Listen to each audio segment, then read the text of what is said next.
அம்மா தொடங்கலாங்கம்மா. எல்லாருக்கும் நமஸ்காரம். திருவண்ணாமலை நிகழ்நிலை சபையில் உரையாற்ற வாய்ப்பு அளித்த உங்கள் அனைவருக்கும் எனது அன்பான நமஸ்காரங்கள். எனது நேசமிகு ஆறுயிர் பிறவியர் மேவி தவாதிக்கானந்தர் கண்டெடுத்த முத்துக்களான சாலை சிவக்குமார், சாலை சதீஷ் ஆகியோருக்கும், எனது இனிய அன்பு பிறவியர் பாலாசா சாலை ஆனந்தமரியாருக்கும் எனது அன்பு கணிந்த நமஸ்காரங்கள். மனிதனில் மறைந்திருக்கும் பரபிரம்மம் ஒரு அதிசயாதி அதிசயம். சொல்ல ஒண்ணாத பல்லாயிரம் கோடி அண்டம் படைத்தாங்காங்கு இல்ல ஒண்ணாத பல்கோடி ஜீவனிலும் விளங்கியும் அறிய ஒண்ணா. தெய்வ வேதம் சோடச நிலையில் பரபிரம்மமானது சொல்லி முடிக்க முடியாத பிரம்மாண்ட அண்டாண்டத்தை படைத்து அதில் பல்வேறு ஜீவராசிகளையும் படைத்து அந்த ஜீவராசிகளின் உயிராக ஒரு நுண்ணிய அணுவளவாக அது ஒடுங்கி இருந்து அதனை காத்து வருகிறது என்று தெய்வம் பாடுகிறார்கள். தெய்வ வேத குரு ஸ்தோத்திரத்தில் அண்டராலும் அறிய ஒண்ணா தீரு அண்டரண்டம் பகிரண்டம் பாய்ந்துமே அண்டம் ஓரணுவினுள்ளே காட்டிய அண்டம் ஓர் அணுவினுள்ளே காட்டிய தொண்டர் உள்ளத்து ஒடுங்கும் தனியரே என்று தெய்வம் பாடுகிறார்கள். இது ஒரு புறம் இருக்க, பிரம்மமானது மற்ற ஜீவராசிகளில் பதிந்துள்ள விகிதாச்சாரம் போல் அல்லாமல் எல்லாவற்றையும் விட மிக மிக அதிகபட்சமாக, ஏன் தம் பூரண ரூப வல்லபத்தையும் முழுமையாக மனதில் பதித்துக் கொண்டுள்ளது. ஆனால் அதே சமயம் அவனில் பிரம்மம் உறைந்து இருப்பதை அவனே அறிய முடியாதவாறு அது மறைந்து உள்முகமாக அவனுள் பதுங்கி இருக்கிறது என்று அந்த பாடலில் தெய்வம் பாடி வருகிறார்கள். ஜீவதேகத்துள்ள பிரம்மமே தான் தானே விரும்பி நம்முள் வந்து நமது உயிராக உள்ளது என்பது பற்றி முதற்கண் நமக்கு மான்மியத்தில் எடுத்து கூறி தெய்வம் விவரிக்கின்றார்கள். இது பற்றி மான்மியம் பக்கம் 15-16 வருவதாவது: ஒரு தனித்தலைமை பெரும்பதியாகிய ஒதியமாகிய ஏகநாயகமானது மனிதனை படைக்கும் போது தானும் அதில் இருக்க வேண்டும் என்ற நாட்டத்தினாலே தன் வடிவான சக்தினி அகீகத்து முகமதின் பேரொளி கிளம்பியே சூரத் வழிவடத்தில் மனிதனை படைக்க விரும்பி அப்படியே படைத்தான். அதற்கு மூதற்காரண கருவியாகிய அயாத்துல் கைபு என்னும் ஆத்ம மர்ம ஜலக்கடலை உருவாக்கி அவ்வொளிவினில் தானும் இருந்து மனித கோலத்தை படைப்பை உண்டாக்கினான் என்று வருகின்றார்கள். இப்படி மனிதனில் இருக்கும் பிரம்ம ஆன்மா அவன் ஜீவதேகத்தில் உள்ள ஒரு ஜலக்கடலில் மிதந்த வண்ணம் உள்ளது என்று விவரிக்கின்றார்கள். மேலும் அதில் மனுவின் அந்த ஜீவதேக ஆத்ம மர்ம ஜலக்கடலில் இறைபிம்ப சத்வாடியானது தோய்ந்து இருப்பதால் அவன் தம் உள்ள அந்த பிரம்மத்தை அறியும் சக்தி என்பது மனுவுக்கு இயல்பாகவே லபித்திருக்கிறது என்று மான்மியம் பக்கம் 16 வருகிறார்கள். பிரம்மத்தை அறியும் சக்தி இயல்பாகவே மனுவிற்கு இருந்தாலும் மனுவான ஜீவதேகத்திலுள்ள தன் ஆன்மாவுள்ள நுட்பமான அந்த எல்லையை அவன் அறிய முடியாது இருப்பதை பற்றிய ஒரு சிக்கலை எடுத்து கூறி மான்மியம் பக்கம் 15-16 தெய்வம் வருகிறார்கள். அது என்ன என்றால், மனுவினில் முழுமையாகவும் அதே சமயம் தன்னை ஒரு அணுவளவு அளவானதுவாகவும் ஒடுங்கியவே பிரம்மம் அவனில் இருந்து கொண்டுள்ள ரகசியத்தில் மிக மிக அபூர்வமான இன்னொரு ரகசியமும் உள்ளது. அது மனுவானவன் தன்னுள்ள இறை பிரம்மத்தை காண முடியும் என்ற வரத்தை மனு அவன் தேகம் இருக்கும் முன்பாகவே ஜீவலோகத்தில் ஓர் உயிர்ப்பாக மனு இருக்கும் போதே இறை பிரம்மம் அவனுக்கு கொடுத்துள்ளது. அதனால்தான் மனு ஒரு அதிசயமாக திகழ்கிறான். அதில் நிகழ்ந்த எல்லை என்பதானது ஆதில் இருந்து வரும் ஜீவபுர திருவலைநாடு என்பதாகும். அப்படி வற்றாத சீதிலவரம் பெற்றிருந்தாலும் இவன் மனுவாக தேகம் எடுத்தவுடன் உலகமாயின் வல்லமையினால் எல்லாவற்றையும் மறந்து விடுகிறான்.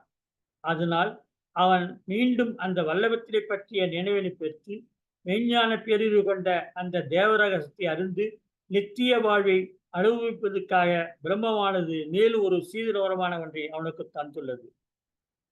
அந்த சீதன வரம் எது என்றால், அவ்வுணர்வுள்ள பிரம்மம் தந்த அமானித சீதன வரங்களை அளவிட முடியாத சூக்கும பேரறிவு கொண்ட பொக்கிஷ சக்திகளை இவனுக்கு நினைவூட்டுவதற்கு என்றே இறை தூதுகளான மாமுனிவர்களின் நிலவிற்கு இவனுக்காக பிரம்மமே அனுப்பி வைப்பதுதான். மனிதனைப் போன்றே மனிதனில் ஒருவராகவே அவதரித்து வரும் இறை தூதுவ மகத்துக்கள் பிரம்மம் தந்த அந்த ஞான ரகசியத்தை மக்கள் உய்ய அவர்கள் சிரசில் ஏற்றி வைக்கவே நில உலகிற்கு காலகாலமாக வழி வழியாக அவதரித்து வருகிறார்கள். இந்த ஆதி ரகசிய தன்னுள் கொண்ட இந்த குருபரங்கள் பிரம்மத்தின் அம்சமே. பிரம்மம் என்பது அரூபம். அது ரூபத்தில் இருக்கும் மனிதனை அறிகிருத்தி எதுவும் அவனுக்கு அறிவிக்க இயலாது. அதனால் இந்த பிரம்மத்தின் அம்ச வீச்சை கொண்ட குருபரன் வடிவில் இக உலகிற்கு தோளமெடுத்து மனிதருக்கு மெய்ஞானம் தர வருகிறது என்பது ஒரு பாரம்பரிய பிரம்ம ரகசியம் ஆகும். ஆக இதனால் இந்த மெய் மகத்துக்கள் பிரம்மமே ஆவார்கள் என்பதை நாம் முதலில் உணர வேண்டும். பொதுவாக காலாகாலமாக புவியில் அவதரித்து வரும் இந்த மதிமகத்துக்கள் தங்களின் ஞான பிள்ளைகளுக்கு அவர்கள் அகத்தே பிரம்மத்தை அறியும் இந்த ரகசியத்தை எடுத்துக் கூறி வரும் தவச் செயலால் இந்த பரம குருவானவர்கள் தங்கள் சீடர்களின் நெஞ்சகம் தன்னில் எந்நாளும் வாடுகிறார்கள் என்று தெய்வம் தம் வேதத்தில் பாடுகிறார்கள்.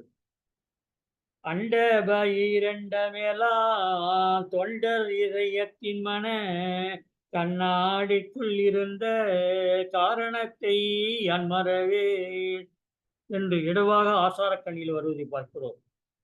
இந்த தெய்வீக குருபரன்களின் அவதாரங்களில் மிக மிக உச்சமாகத்தான் இந்த இறுதி கடைநாளில் குரு பிரம்மமாக வந்தவர் மகா பிரம்மத்தின் பூரண நிறைநிலை அவதாரமாகிய மகா புருஷோத்தமரான நமது மெய்விடை தெய்வம் ஆவார்கள் என்கிறது மதிமாதுவ தீர்க்க தரிசனங்கள்.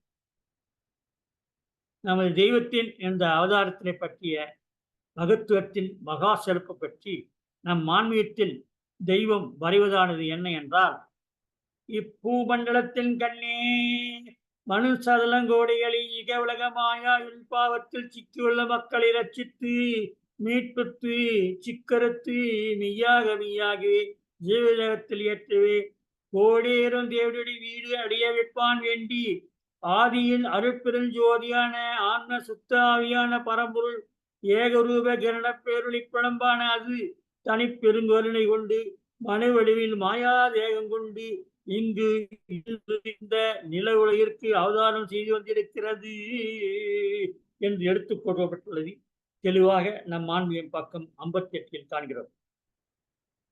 அப்படி அவதாரம் செய்து வந்துள்ள நமது தேவச குருபரான் நாம் நம்முள் பிரம்ம வாழ்மை எல்லை அடைந்து ஈடுபடுத்தி நாம் பெற வேண்டும் என்பதற்காகவே ஆத்ம ஜீவதேக சூக்கும தேகத்தின் வாயிலாக நினைவு என்பதனை ஒரு அபார உருவண்ட ஆவியாக உருவாக்கி நமக்கு தருவது பற்றிய வர்ணனையை தங்கள் மான்மியத்தில் நமக்காக தெய்வம் வரைந்திருப்பதையும் நாம் பார்க்கலாம். தாயின் கருவறையில் வந்து விழுந்த பிரம்ம ஆவியான ஆத்மா என்பது அணுவிற்கு அணுவானதே. இதில்தான் பரபிரம்ம பரமாத்மாவின் நிறை ஒளி கிரணம் உள்ளது.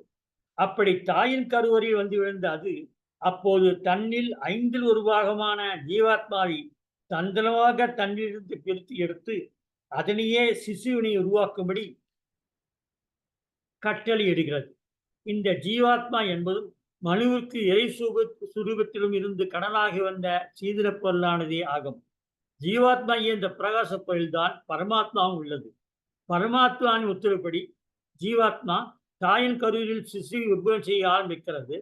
அப்போது அது முதலில் தங்களுக்கு என்று ஜீவதேகத்தை அந்த தூளதேகத்தில் ஒட்டாது உற்பவம் செய்து வைத்துக் கொண்டு அதிலே அது உட்புவது கொண்டு யாரும் அதன் அருகில் வர முடியாவண்ணம் தம்மை சுற்றி 4 கபாடங்களுக்கு வாயிலை சாத்தி மூடிக்கொண்டு அதற்கு மேல் ஒரு பூட்டும் போட்டுக்கொண்டு அது உள் இருந்தபடியே தூளதேகத்தை முழுமையாக கட்ட ஆரம்பிக்கின்றது. அண்டத்துக்கு ஒத்தது பிண்டம் என்ற மாமரைகள் கூறுவதன்படி நமது தூளதேகம் பூலோகம், பாதாள லோகம், வானலோகம் என்ற 3 உலகம் கொண்ட தேகமாக உள்ளது. அதில் அதில் வானுலகத்தில் தான் ஓங்காரம் கமலம் ஜீவதேக கோட்டையை படைத்து அதில் ஜீவாத்மா பதிந்து இருக்கிறது. இந்த ஜீவதேகத்தில் உள்ள ஜீவாத்மா தான் மனுவின் தனித்த மாணிக்க அறிவு என்ற 6ஆம் அறிவு ஆகும். இதுவே சூக்கும உடல், விஸ்வரூப உடல், ஆதி வஸ்து, 6வது அறிவாகார மனம், பஞ்சாட்சர ரூபி, காயத்ரி என்பதெல்லாம் ஆகும். நாம் குருதெய்வம் மீது நாம் கொள்ளும் அன்பே இதன் மீது சதா நம் மனம் ஒட்டி இருக்கும்படி செய்யும். பாட்டியர் அவர்கள் நமது தெய்வத்தை தங்கள் ஞானசீடராக காருண்ய பெருங்குணத்தால் உள்ளம் பூரிக்க அன்று ஏற்றிக்கொண்டதும், தெய்வங்களுக்கு வேதங்களின் வழி வரும் அந்த அந்த பிரம்மோதிய ரகசிய மந்திர பிரேரணை என்னும் இந்த தேவ ரகசியத்தை எல்லாம் போதித்து அவர்களை பூரணமாக்குதல் பொருட்டாய் தூளந்தேக கடந்த ஜீவதேகத்தில் தான் அதனை அவர்களுக்கு போதிக்க வேண்டும் என்பதனாலே தவத்திபாதி வளம்சரை ஜீவதேகத்திற்கு தம் சீடரை அழைத்துச் சென்றார்கள் என்று மான்மீகத்தில் வருகிறார்கள்.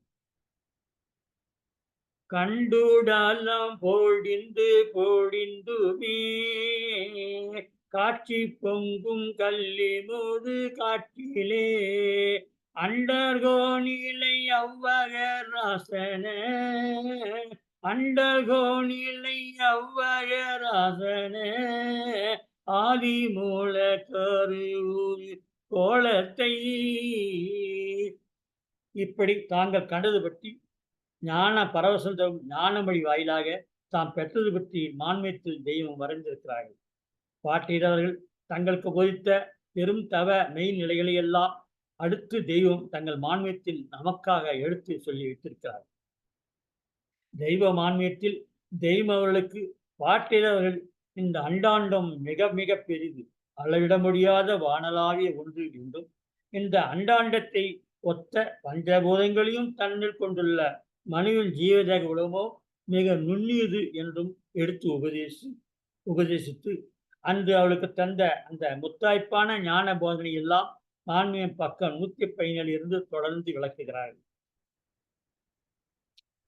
மனுவின் ஜீவத்தில் உள்ள பொற்புகு கற்பக நிலமான அருங்கான பாரப்பரப்பாகிய கோடி அசூரிய பிரகாச மின்ன கதிர்கள் கிரடக்கதிர்கள் வீசும் அந்த மகா மகோன்னத மேல்நிலை விரிப்பினை எல்லாம் பாட்டியர் தங்களுக்கு எடுத்துக்காட்டியதாக நம் மான்மீகத்தில் தெய்வம் அறிந்துள்ளார்கள்.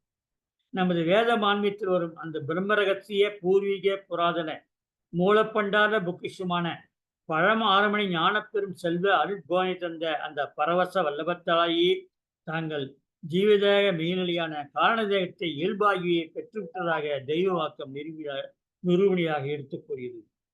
அதனை போன்று நாமும் இன்றைய காலத்தில் இந்த மெய்நிலையை பெற வேண்டும் என்று திட்டம் சமைத்தே தெய்வமார்கள் நமக்கு இந்த ஞான கிரந்தங்களை இயற்றி தந்ததாக அறிவித்தார்கள்.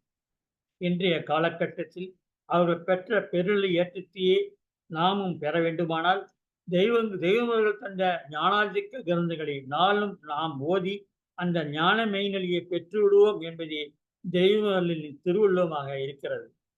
அன்று பாட்டியின் அருஞ்செல்வ போதனையால் தெய்வங்கள் அன்று பெற்ற ஜீவதேக காட்சிகளை பற்றி மான்மீகத்தில் வருவது என்னவென்றால், இவ்வாறாக உதயாசனமே நெடிய நாயகமர்கள் நெடிய அலைகளுடைய வெண்முறை பூ வழங்கார அகண்ட கடலை ஆடியாக உடுத்துகிறான் என்ற பெரிய பூமியானது ஒரு கடிகனை ஓர் மூலையிலே உருண்டு கிடக்க கண்டார்கள். இதுபோன்று அண்டத்தை ஒத்தவாறு உள்ள மனிதன் ஜீவபூமிகளோ கணக்கில் அடங்காத கடுகளாக உருண்டு கொண்டு கிடப்பதை கண்டார்கள் என்று அந்த அகமை வெப்பில் எல்லாம் எடுத்து வருகிறார்கள். ரூஹு என்பது ஜீவன் என்றும் ரூஹானி என்பது ஜீவதற்கு முன்னிலை என்றும் அந்த முந்தைய நிலையில் ஜீவன் வாழ்ந்த எல்லைக்கு இப்போது எக உலகத்தில் இருந்து வரும் காலத்திலும் நாம் போய் வந்திருக்கும்படியான தவநிலை வல்வத்தை நாம் பெற முடியும் என்றும் நம் வேதத்தில் தெய்வம் வருகிறார்கள். இது குறித்துதான் செத்து செத்து நீ படைகள் ஒழுவுதானே என்று பழமை சொல்வாக வரிகள் வந்துள்ளது என்றும் தெய்வம் வருகிறார்கள். அது மட்டுமல்லாமல் நாம் மான்மீகத்தில் படிக்கும் பிரவாக வரிகள் முழுதும் வேதத்தில் நாம் பார்க்கும் செயல்கள் எல்லாமும் நம் தூளதேகத்தின் உள்முகமாக உள்ள ஜீவதேகம் மற்றும் ஜீவாத்மா பற்றியதே ஆகும். வேதத்தில் நாம் பார்க்கும் செயல்கள் எல்லாமும் நம் தூளதேகத்தின் உள்முகமாக உள்ள ஜீவதேகம் மற்றும் ஜீவாத்மா பற்றியதே ஆகும். அந்த ஜீவதேகத்தை தான் ஜீவ காயத்ரி, சத்து சத்தினி, பொச்சவை சிற்றவை, நன்னிலம் பொன்னிலம், தீண்டா திலம், எட்டா புட்பம், தூண்டாமணி, சொன்ன திருவரங்க திருக்கயலால், அந்தரோத்து தீபகர்மம் என்று வர்ணித்து வரைந்திருக்கின்றார்கள். அந்த ஜீவதேகத்தில் உள்ள ஜீவக்கடலில்தான் ஜீவாத்மா மிதந்திருக்கிறது என்று தெய்வம் வருகிறார்கள். அருட்பெருஞ்சோதியாக அந்த பேரொளிப்பிழம்பு ஜலப்பிரளய பலவகத்தினாலேயே தனது திருப்பள்ளி சிங்காசன அரசு கொள்கையை அமைத்துக் கொண்டது என்று மான்மியத்தில் வரைந்திருக்கிறார்கள். மேலும் அந்த ஜல பிரவாகத்தை தான் பொதுவடா பொய்கை, சிவகங்கை, வெட்டாதுகுளம், வற்றாத நதி, ஆத்ம மர்ம தீர்த்தம் என்னும் தொடர்ந்து வரைந்து உள்ளார்கள். ஜீவதேகம் என்பதில் உள்ள ஜலக்கடலில் மிதக்கும் ஜீவாத்மா என்பதுதான் புராண கதைகளில் ஆளிலைமே கிருஷ்ணர் பாலவெளிப்படுத்தி நதிக்கடலில் மிதந்திருப்பதாக காட்டப்பெறும் படமும், திருப்பார்கடலில் திருவார் நாகரத்த அரியாசலத்தில் தலை சாய்ந்து திருப்பள்ளி கொண்டிருப்பது போன்ற ஓவிய காட்சிகள் எல்லாமும் ஜலக்கடலில் பிரம்மாவி படுத்துள்ள கருத்தை நம் உள்ளத்தில் பதிப்பிக்கையாகும். நல்ல தண்ணீர் கடல் தீர்ப்பார் கடல் அதுவும் எங்கே, கடல் அதுவும் எங்கே என்று தெய்வம் மெய்நிலை பாட்டில் பாடுகிறார்கள். இதனையெல்லாம் நம்ம அகநிலையில் ஊறச் செய்யும் ஒரு பிரம்ம வித்தியாகி தெய்வ கிரந்தங்களை தெய்வம் தந்துள்ளார்கள். இதனை மான்மியம் பக்கம் 15 தெய்வம் எழுதியும் வைத்துள்ளார்கள். மேலும் மான்மியத்தில் நம் ஜீவான்மனம் அமர்ந்துள்ள பிரம்மத்தின் சிங்காசன மணிமேடையை பற்றியும் அது வரைந்திருக்கிறார்கள். அதில் இங்கனம் மகா மகத்துவம் பொருந்திய தனிப்பெருங்கருணையால் மனிதனில் வெளியாகி நிற்கும் அந்த அருட்பெருஞ்சோதியாகிய பேரொளி பிழம்பானது மனிதனில் முதலில் ஜீவதேகத்தை ஒப்புவித்து அதனை அறிவுறாக பிரித்து 5 ஒன்று ஒன்றாக தம்முன் இருபாகத்தெடுத்து முக்கூறு நிலையமாக்கி என்று வரைந்து அது உள்பகத்தில் பிரம்ம உள்ள மந்திராலய செம்மணி ஜீவதேகத்தின் முன்வாயின் மகப்பற்றி அது முக்கூறாக பிறந்த நிலையை பற்றி தெய்வ மான்மியத்தில் வருவது என்னவென்றால், ஜீவதேக பதியின் முன்முகப்பு, அதாவது வேத பதிக்குள் நுழைவதற்கு நிலைவாசல்படியாகிய முன்முகூர்த்த ஆசனத்தையே பதிவிட்டு அதை வாய்விட்டு பேச முடியாத மாறாத தரிசியிலிருந்து வரும் அதுவே அழிவுலா மீமாகவும் அடிபடி நடுவாகவும் அகரவகர சிவமாகவும் உள்ள உடில் உயிர் ஆத்மா என்ற ஓவியத்தில் முப்பெரும் கோலமாக நிற்கும் உள்ளமை உசூதினி மெய்மையனும் அச்சனம் ஒன்றாகிய முச்சுடல் விசுவாச கோடானி ரூபாயில் அடக்கப்பட்டுள்ள அரஞ்சையில் விரிப்பை என்று வருகிறார்கள். சூக்குமதவையாகிய இந்த அகரவகர சிகன்ற அச்சரமானது இந்த அச்சரமானதுதான் கால் மேலும் தலைக்களாக தவம் விற்றும் ஆழ்நிலை வடிவம் கொண்டது என்று வர்ணிக்கிறார்கள். கால் மேலும் தலைக்கீழாய் நிலைக்கப்பாரு கண்டு பான்மை பொறி என்று அதற்கு வேறு என்று நம் வேதத்தில் வருகிறார்கள். ஜீவதகத்தில் ஆபிரூபமாக உள்ள ஜீவாத்மாவானது கால் மேல் தலைக்க உள்ள தவநிலையில் உள்ளது. இது ஒரு கோடானியால் எழுதப்பட்ட கோடு போன்ற ஒரு அருவ வடிவில் பிரம்ம திருடர காட்சியில் ஒரு ஓவியம் போன்று அசையாது பதிக்கப்பட்டுள்ள ஒரு நிலையில் உறங்கிய வண்ணம் உள்ளது என்று தெய்வ மான்மியத்திலும் வேதத்திலும் தெய்வம் வருகிறார்கள். தெய்வ கிரந்தங்களை ஓதும் போது மனந்தனில் படிந்து தோணும் இரு பாதத்துண்டு தூக்கி மறு பாதம் தேவ நடனம் தேடியும் சேதி பண்ட அச்சரமே என்ற பாடலின்படி நம் மனதை ஒருமுகப்படுத்தும் ஒரு அகநினைவு என்பது அது இயல்பாக நம் அகத்தில் தெரியும்படி இந்த நீழ்கீழ் பாதிநிலைகள் அமைந்துள்ளது என்று தெய்வம் பாடுகிறார்கள். இதையேதான் துரிய நிலை, துரியாதீதம் என்று எடுத்து வைத்துள்ளதாகவும் அறிந்திருக்கிறார்கள். இதெல்லாம் ஜீவதேக முன்வகுப்பு பற்றிய வர்ணனை. இதனை போன்றே மேலும் இதே விதமாக ஜீவதேக உள்முக, மேல்முக மற்றும் கீழ்தள அடிவாரத்தில் ஆபிரூபமாக ஆத்மா உள்ளது பற்றி, அதில் வாடி அங்கு இருப்பது பற்றி பாட்டியர்களுக்கு எடுத்து காட்டிய காட்சியை பற்றியும் தெய்வ மான்மியத்தில் வருகிறது.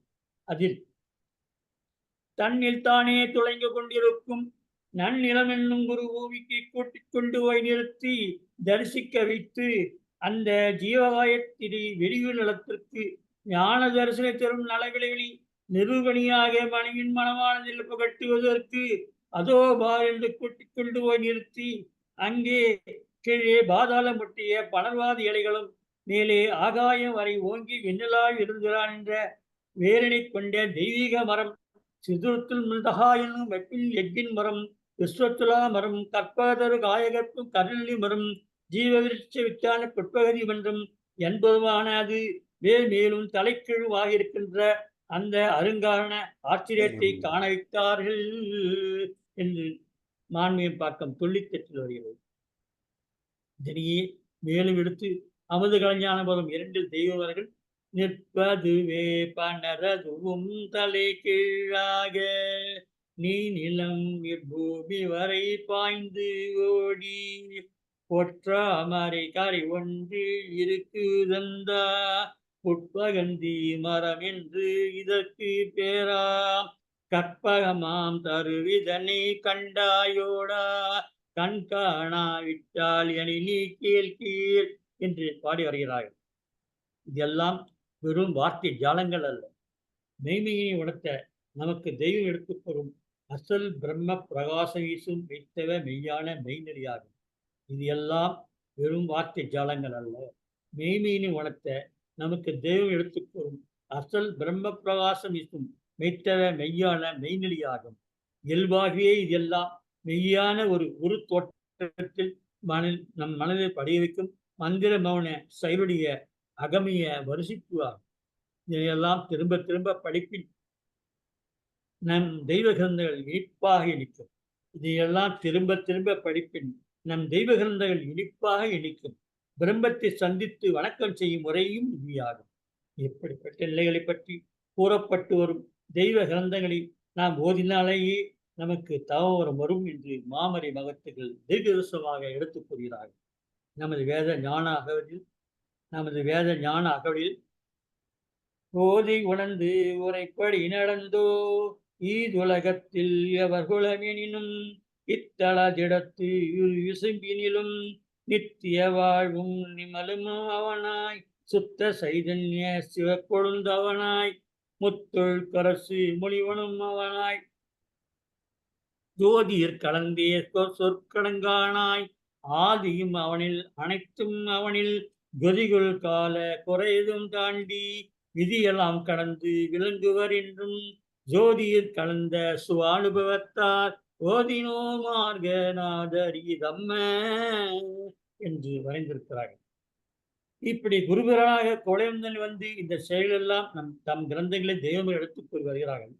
இந்த மதிமாது அதிசயத்தை பற்றி இருந்தவம் செய்வனிமாட்டும் ஏற்றும் பஞ்சாட்சரமே என்று இதனை எடுத்து பாடுகிறார்கள். இதிலெல்லாம் தங்கள் வேதங்களில் அடுத்தடுத்து எடுத்து கூறி இன்னியே இருந்ததெல்லாம் பிரித்துரைக்க பெருமறை சாஸ்திரங்கள் பீழந்ததையா என்று பாடுகிறார்கள்.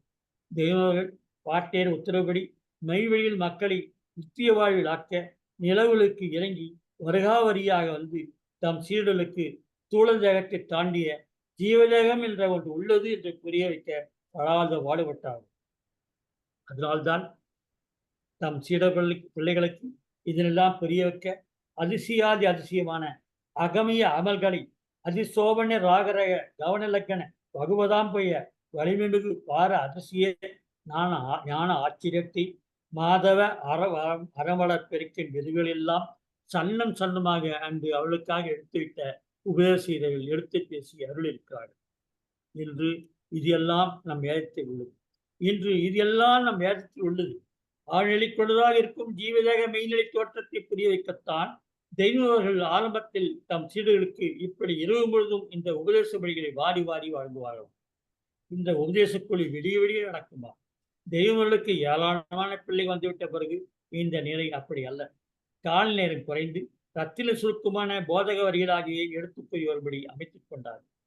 அதனைத் தொடர்ந்து என்ற நிலையில் வேத கிரந்தங்களை ஓதி அந்த ஜீவகைக்குள் நம் அகம் சென்று படிந்துவிடும் என்று ஆசீர்வதித்திருக்கிறார்கள்.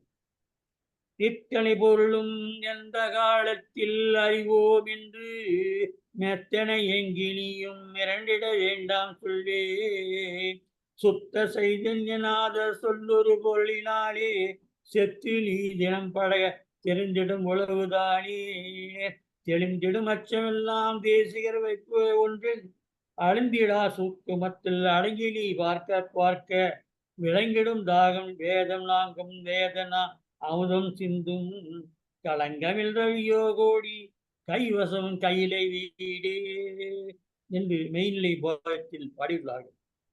இன்று சந்ததிகளும் மற்றும் மெய்யில் வந்து சென்று மெய்யில் இணைந்து பயணிக்கும் நல்மன மக்களும் மெய்வழி அங்கத்தினுடன் பழகும் போதே தெய்வம் ஆசீர்வாதத்தபடி யாராயிருந்தாலும் சாதாரணமாக இந்த சத்திய உண்மையை தெளிவாக அறிந்து புரிந்து கொள்கிறார்கள். அதனால் விஸ்வரூப உணவை தரும் நம் வேதத்தை எடுத்து நாளும் அது ஓதி வருவதால் தெய்வ வரம் பெற்றவர்களாக ஆகிறார்கள்.